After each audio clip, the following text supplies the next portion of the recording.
untuk datanya itu di 6 bulan Bu. Terus kebetulan untuk awal penelitiannya di awal tahun.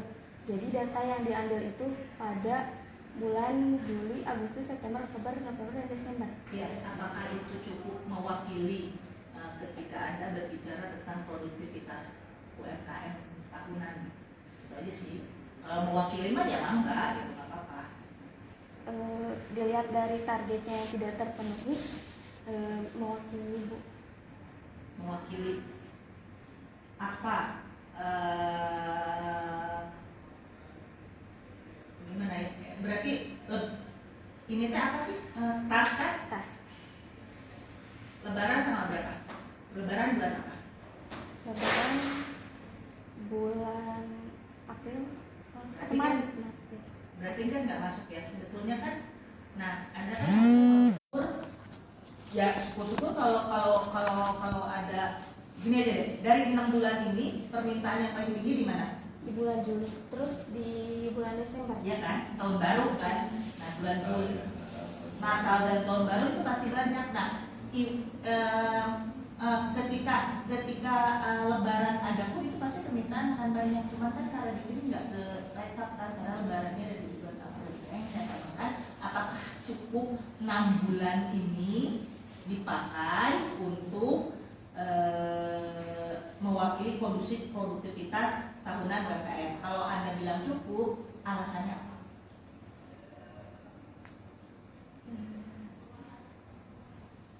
Karena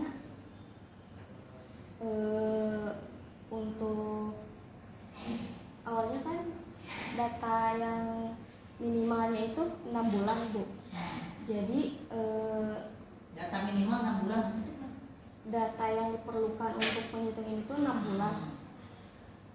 Jadi saya menggunakan datanya itu 6 bulan dari bulan Juli sampai Desember. Minimalnya 6 bulan, 8 bulan udah maksimal.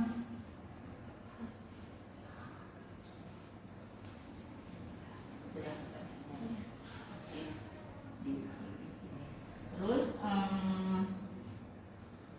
Anda kan menyebut metode Marvin Emundel lebih sesuai dibanding dengan konteks gitu ya? Ya. Alasannya apa sih? Karena metode Marvin Emundel ini cocok untuk konteks UMKM. Metode ini kan mengukur efisiensinya dengan cara output dibagi input.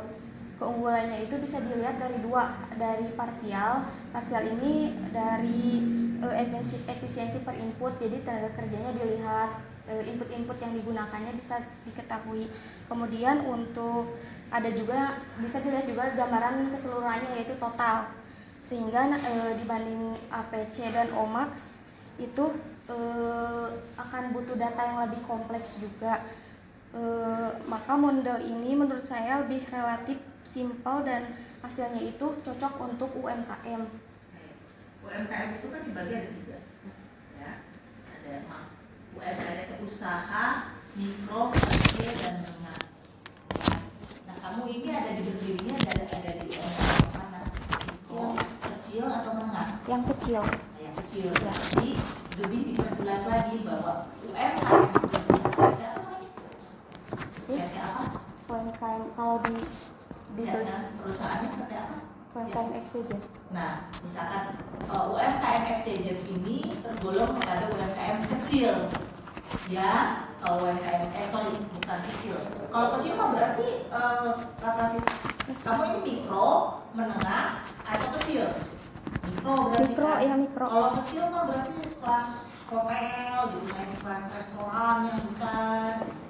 Karena di Garut itu hanya 4% itu UMKM kecil itu, semuanya sisanya itu mikro dan menengah juga jarang sedikit. Berarti kamu kan mikro. Nah, kamu tinggal dijelaskan di dalam bab 1 atau di highlight lah sedikit bahwa UMKM ini adalah UMKM mikro yang notabene kamu lihat mikro tuh berapa nih modalnya, dan modal di luar tanah dan bangunan itu berapa. Nah, itu masuknya kan berarti ke mikro. Nah, metode Marvin E. Mundell ini cocok digunakan di perusahaan exchange ini karena UMKM-nya UMKM mikro. Jadi lebih dijelaskan. Kalau kamu cuma bilang karena cocok di UMKM itu banyak, UMKM itu luas gitu. Jadi harus lebih spesifik gitu ya. Tuh. Itu nanti mau di bab 2 boleh, mau di bab 1 di highlight. Kalau kata saya di bab 1 dia di highlight, nanti diperjelasnya di pembahasan atau di bab 4 ya. Ya. Nah, terus kalau validasi data dan biaya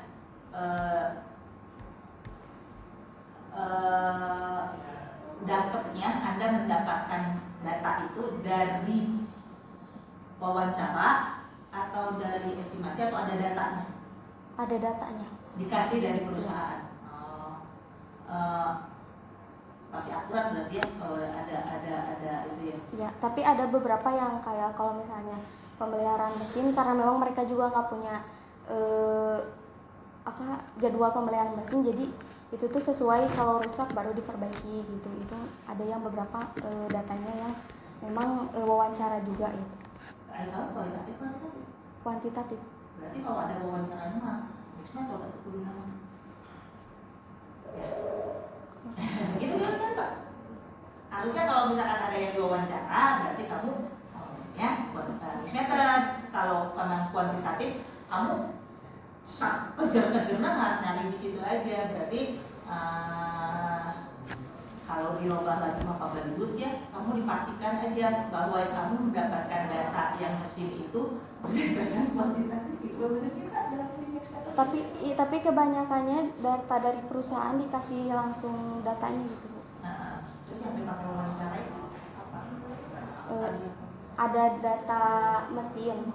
Mesin itu wawancaranya nanya ya. Iya, nanya gitu atau iya, gimana? nanya. Kalau misalnya perawatannya berapa, bagaimana Iya. perawatan mesin gitu ya? Iya, Bukan data yang harus kamu sampaikan. Oh, jadi kayak kuesioner seperti itu Enggak. atau apa gitu ya? enggak. Kan kalau ada yang kayak begitu kan harusnya itu mixed method gitu ya. Terus coba deh ke hasil dan pembahasannya.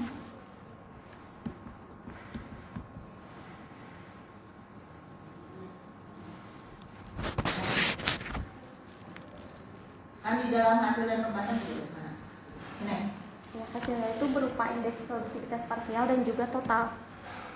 Gitu kan? Ya. Hasil analisisnya menunjukkan apa nih? Ada efisiensi kan? Inefisiensi. Inefisiensi pada tenaga kerja dan material gitu ya? Iya. Yang saya tahu tadi yang saya baca dikit tadi yang saya dengar gitu, Iya. dikit, ya kan? Iya. Terus faktor yang mempengaruhinya apa tadi? SDM, mesin gitu ya? Iya. Betul kan? Iya. Terus itu faktor internal berarti kan? Faktor eksternalnya permintaan pasar gitu kan ya? Sama gangguan permintaan, gangguan supply, gangguan apa sih, pengiriman gitu, gangguan supply ya. Nah, bagaimana Anda membedakan rendahnya produktivitas yang disebabkan oleh internal dan yang disebabkan oleh eksternal? Gimana cara membedakannya? Kan ada rendah produktivitas itu terjadi, ya kan? Karena ada faktor eksternal, ada faktor internal, kan gitu kan? Kalau Mundell itu jadi menghitungnya itu menghitung input yang mereka punya, sumber daya yang mereka punya. Oke. Aja. Sekarang gini, hasil analisisnya mana? Ini. Menunjukkan efisiensi, gitu kan? Ya. Tadi Terjadi inefisiensi. kayak di pemeliharaan. Jadi kalau misalnya hasilnya itu di atas 100 berarti udah produktif, tapi kalau di bawah itu berarti belum. Terus di pemeliharaan juga masih di bawah 100, artinya berarti pemeliharaan menjadi faktor utama pemeliharaan mesin menjadi faktor utama rendahnya produktivitas gitu Bu. Oke. Jadi nanti perbaikan untuk pemeliharaan apa gitu. Oke. Kalau yang tadi yang di atas 100 apa? Kalau energi, untuk energi itu udah di atas 100. Energi itu maksudnya gimana? Ini listrik. Oh, listrik. Ya. Listrik itu jadi maksudnya Jadi kan input-input yang mereka gunakan itu ada tenaga kerja, material, energi, dan pemeliharaan. Untuk tenaga kerja itu naik turun ada 100, ada 75, ada naik juga naik turun. Kemudian untuk material juga sama, ada 100, ada 1. bukan yang tenaga kerja. Why? Kenapa naik turun? Karena kan ini dihitung dulu berdasarkan kalau tenaga kerja itu dihitung berdasarkan mereka kerjanya berapa gitu Bu, targetnya. Ya. Ya, terus kan ada yang naik, ada yang turun. Ya. Kamu bisa tahu nggak kenapa yang turunnya itu gara-gara apa? Nah dari sini Bu, jadi kalau dilihat ternyata dianalisis itu dari pemeliharaan pertama, karena jadi produktivitas itu dihitungkan dari empat input tadi. Faktor pertama rendahnya produktivitas itu ternyata dari pemeliharaan, karena yang lebih banyak rendah itu dari pemeliharaan mesin. Gitu. Dan kalau dari tenaga kerja enggak? Kalau dari tenaga kerja fluktuatif ya Bu, ada naik ada turun gitu. Nah, faktor yang mengakibatkan fluktuatif itu tahu nggak? Ya, nah itu tuh faktor itu tuh dianalisis menggunakan fishbone. Kenapa? Ya, apa? Tenaga kerja. Kira-kira. Nah, karena mereka itu tidak ada target kerja individu. Meskipun misalnya sebulan ini harus menghasilkan 3.120, tapi enggak yang sehari kalian harus mengerjakan 20 gitu, enggak. Jadi mereka tetap mengerjakan sebisanya mereka. Itu yang pertama. Lalu yang kedua tuh rendahnya disiplin dan motivasi kerja mereka. Jadi karena tidak ada sistem intensif atau reward gitu untuk mereka yang berhasil buat target gitu. Ya, gitu. Berarti di sini tidak faktor sumber daya manusianya juga bisa disebabkan tidak hanya dari pure sumber daya manusia, tapi dari si perusahaannya sendiri yang itu yang tidak memberikan target gitu Ya. kan? Ya. Akhirnya si sumber daya manusianya nyata gitu, Ya, tidak ada reward dan punishment gitu ya. Udah aja toh saya ngertiin segini juga sama kan gitu ya. Oke. Terus selain itu yang satu lagi apa? Ada dari mesin. Mereka itu sering kalau mesinnya udah rusak baru diperbaiki. Hal itu juga kan menghambat target gitu ya. Nah, jadi nanti di 5W1H ada solusi dari saya itu menerapkan SOP perawatan mesin. Jadi mereka harus punya jadwal pemeliharaan mesin secara berkala. Oke. Terus nah, dari solusi-solusi ini tuh ditetapkan ke dalam SOP. Ada 4 input SOP. Gitu Bu. Ada 4 input SOP. Iya, sesuai dari tadi yang digunakan, ada tenaga kerja, ada material, energi, dan pemeliharaan mesin, supaya mereka ketika SOP ini diterapkan, saya harap produktivitasnya naik. Oh, ya oke. Coba ke ini Neng, bentar. SOP ini sebenarnya yakin nggak SOP ini bisa diimplementasikan di sana? Kan SOP-nya, kalau kata kamu SOP ini untuk UMKM mikro, make sense nggak? Untuk keadaan, kan Anda pasti tahu ya UMKM di sana tuh sekarang perusahaannya kayak gimana gitu kan, Anda udah melihat lah gitu ya.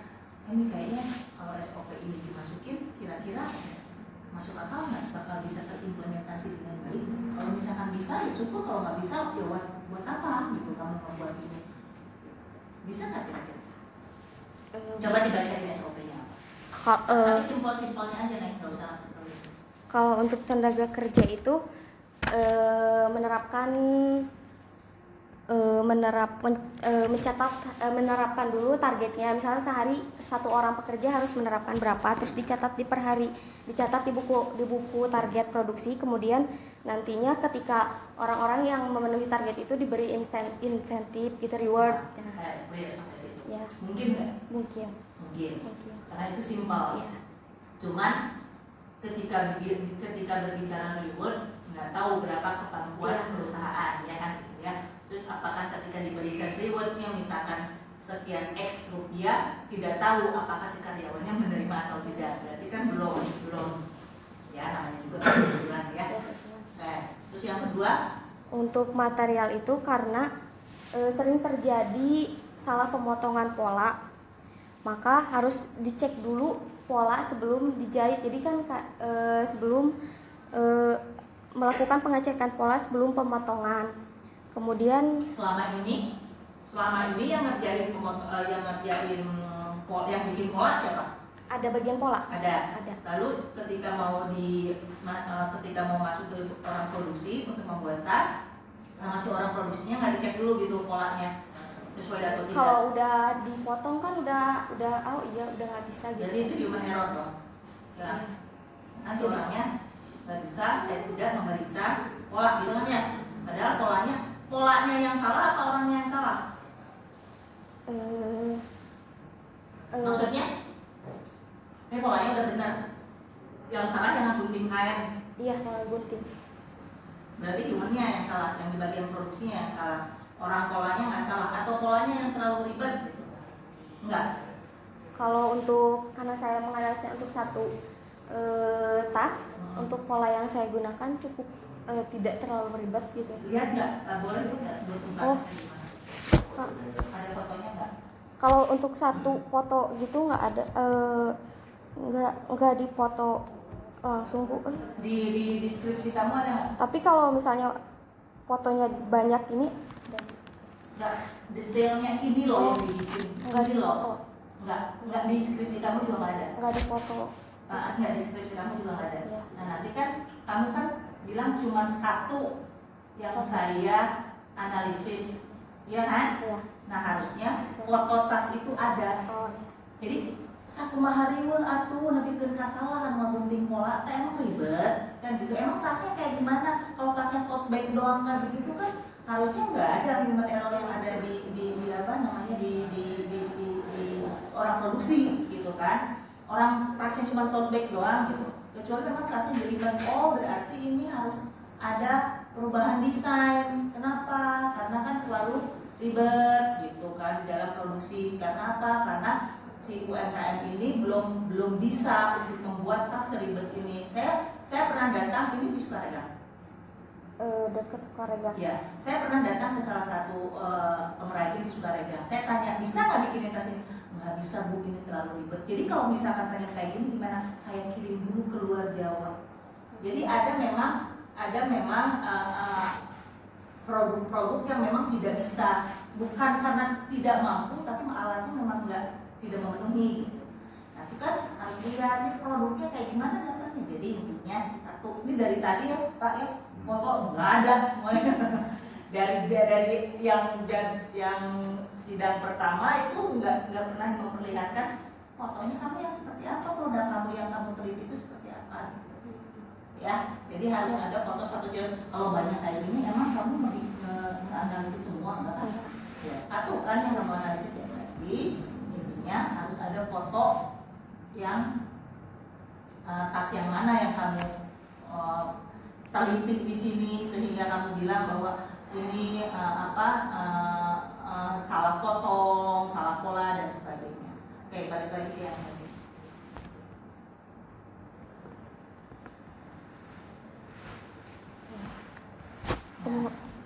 Kemudian untuk input energi, sebenarnya energi kalau dari perhitungan udah lebih dari 100, cuman kalau saya lihat juga kadang beberapa kali lampu atau kipas itu tidak dimatikan, padahal udah seharusnya dimatikan gitu Bu. Nah jadi di SOP-nya itu harus ada yang harus SOP-nya itu mematikan lampu kipas dan mesin dimatikan saat tidak digunakan, lalu melakukan pengecekan akhir penggunaan energi sebelum meninggalkan ruangan, lalu menyediakan panduan hemat energi. Tadi yang pengecekan sebelum meninggalkan ruangan itu perlu orang baru perlu seseorang yang lain atau cukup pegawainya? Oke, pegawai saya bagian mesin, berarti kalau pulang saya harus ngecek dulu. Terus apa perlu salah satu, kalau di sini kan ada office boy ya Pak ya, yang ngecekin semua, kalau ketika pulang ngecekin semua lampu mati. Apa perlu seperti itu atau bagaimana gitu ya? Kalau menurut saya tidak perlu menambah orang juga, karena kebetulan UMKM-nya juga tidak terlalu besar ya Bu. Jadi untuk matiin lampu tinggal matiin gitu. Kan tadi Anda bilang bahwa UMKM tidak terlalu besar. Ini kan SOP yang kamu buat. Tadi pertanyaannya balik lagi. Apakah Anda bisa memastikan SOP ini bisa diimplementasikan oleh UMKM yang mikro yang ini gitu ya? Kalaupun karena kan mereka kan keterbatasan literasi manajerialnya kayaknya kecil, sangat rendah gitu. Terbukti dari permasalahan juga sebetulnya permasalahannya tidak terlalu yang kompleks gitu ya Pak ya. Permasalahan ini sebetulnya hanya keterbatasan literasi manajerial saja kalau menurut saya. Nah, apakah SOP ini bisa diimplementasikan atau tidak? Bisa. Oke, kalau bisa jelaskan di bab 4 berarti ya di bab 4-nya bahwa ini Anda akhirnya luarannya itu adalah SOP. Nah, SOP ini dipastikan bisa diimplementasikan. Kenapa? Jawab. Jadi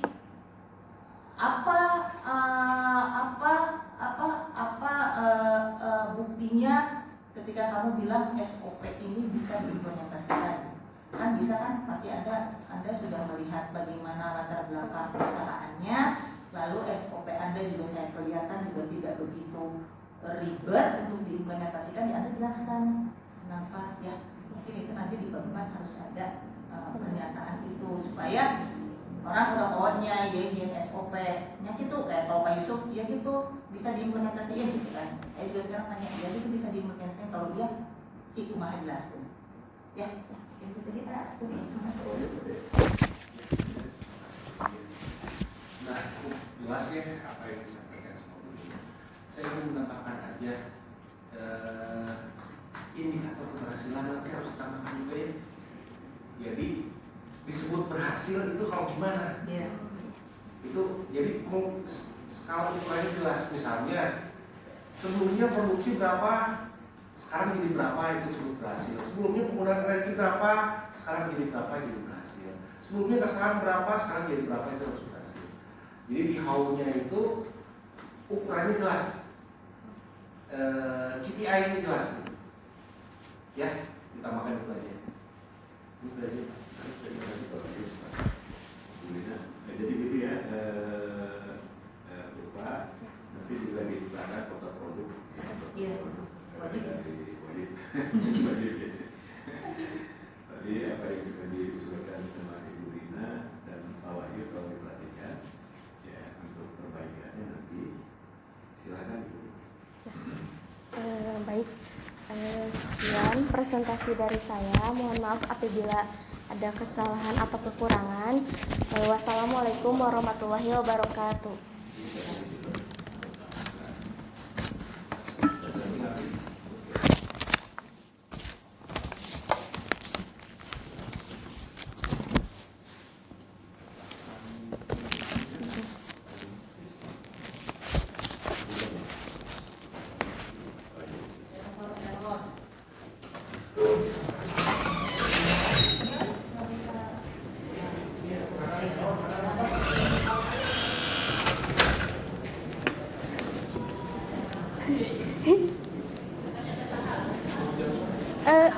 Si Paus jangan teu can aya. Kira. Menitan lupa 40 menitan. Hah? Si Aipen. Kacabut. Maaf. Abi teu katinggal. Naon ieu? 925. Mira foto produknya. Harus kenapa nggak ada foto produknya, Cina? Tapi kantongnya kudu nama si tas teh foto nu ku abi diteliti. Terus tadi itu Nah. bukan abi nang bukan Ente abi. soalnya yang sebelumnya juga nggak ada foto produk cipurina teh. Tadi alibuskeun aya dan eta na folder. Padahal bakal lagi nama ieu. di dalam mana? Heeh, aya abi mah fotonya etalase gambar-gambar ya terus abi teh Ulpa kan bisa kedeung ti abi. UMKM XYZ Ulpa sarua jadi si dulu. dina tas teh merek nih kan. Abi jadi cik abi tuh kudu meureunannya ada soalnya kayak nama UMKM lah gitu nih. Iya. Bingung Tadi jadi. oke abi cenah boleh dicantumin kan cenah ge ini namanya. Nah, dari sananya juga dicantumin cuma ke namanya. Boleh Pak, cek abi teh. Boleh saja. Yang penting mah alamat aslinya jangan sih. Mana online itu sih nama? Tunggu kalau Pak Etana. Emang koordinat tadi. Oh, kan Pak Oh, Dina. mau wanita cuma ya. daerah. Bawah. Bawah. Ujang. Oh, jangan sih. Bakal orang sih nama. Ya, Pak Ujang tuh. Kali itu lupa. Tapi ya keluar yang 8. Mah jadi apa? Lebih ke hasil terus sih gak ini SOP-nya kamu yakin nggak bisa diterapin lebih ke gitu nih ya. Terus jawaban apa? Yakin. Gimana bakal Kenapa dia? yakin? Nah, Kok itu- Bibi jelaskan weh. Nah, itu Ibu namanya. terus sih gak abi mah SOP nangan ya kudu make target gitu. Oh iya ini cuma sebetulnya cina naon terudeknya jadi diterapin saya bisa tapi kamu jelasin di bab 4 ya kenapa ini bisa diterapin gitu. Di kesimpulan jelaskan. Nah, baru yakin. Bismillahirrahmanirrahim.